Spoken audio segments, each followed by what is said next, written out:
Καλωσορίσατε στο δεύτερό μας βίντεο για την κοινωνική επιχειρηματικότητα. Σε αυτό το βίντεο θα μιλήσουμε για τις δεξιότητες που χρειάζονται οι κοινωνικοί επιχειρηματίες και τα βήματα που πρέπει να ακολουθήσουν για να κάνουν την ιδέα τους πραγματικότητα. Η κοινωνική επιχειρηματικότητα προσφέρει λύσεις σε φλέγοντα κοινωνικά ζητήματα. Επίσης ενώνει την καινοτομία με την ανθρωπιστική προοπτική. Στο σημείο αυτό, ας ρίξουμε μια ματιά στις δεξιότητες που χρειάζονται να έχουν οι επιχειρηματίες για να ανταπεξέλθουν στις προκλήσεις της κοινωνικής επιχειρηματικότητας. Κοινωνική ευαισθησία και επίγνωση. Οι κοινωνικοί επιχειρηματίες πρέπει να έχουν ευαισθησία και επίγνωση των κοινωνικών προβλημάτων και των αναγκών της κοινότητάς τους. Να γνωρίζουν τις ανισότητες αλλά και τις ανάγκες που υπάρχουν. Καινοτομία και δημιουργικότητα.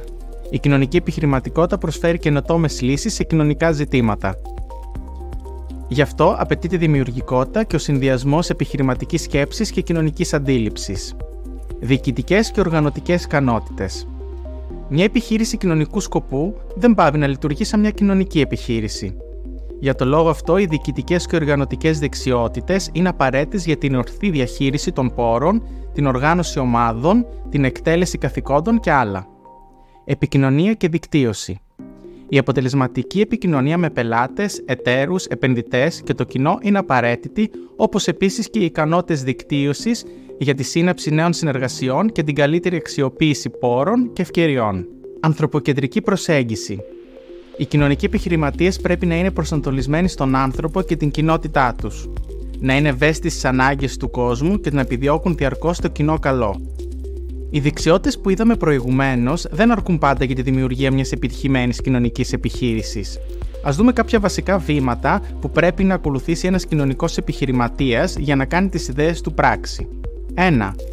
Έρευνα και αναγνώριση των κοινωνικών προβλημάτων.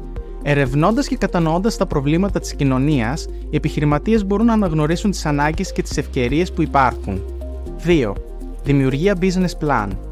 Μόλις αναγνωριστεί ένα κοινωνικό πρόβλημα, ακολουθεί η δημιουργία ενός business plan. Αυτό μπορεί να περιλαμβάνει τη στοχοθέτηση, τον καθορισμό των δράσεων και πόρων που απαιτούνται. 3. Χρηματοδότηση. Η εξασφάλιση χρηματοδότηση για μια επιχειρηματική ιδέα είναι απαραίτητη. Η χρηματοδότηση μπορεί να προέρχεται από επενδυτές, επιχορηγήσεις, κοινωνικούς φορείς και κοινότητες, προσφέροντας την απαραίτητη στήριξη. 4. Υλοποίηση.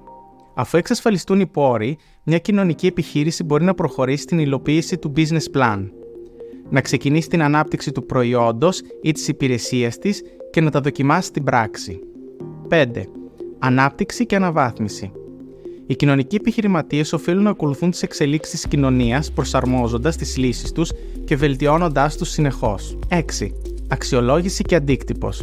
Τέλος, οι κοινωνικοί επιχειρηματίες πρέπει να αξιολογούν τον αντίκτυπο των προσπαθειών στην κοινωνία και τους στόχους που έχουν θέσει. Έτσι μπορούν να κρίνουν πώς η επιχείρησή τους έχει συμβάλει στην αλλαγή και τη βελτίωση της κοινωνίας.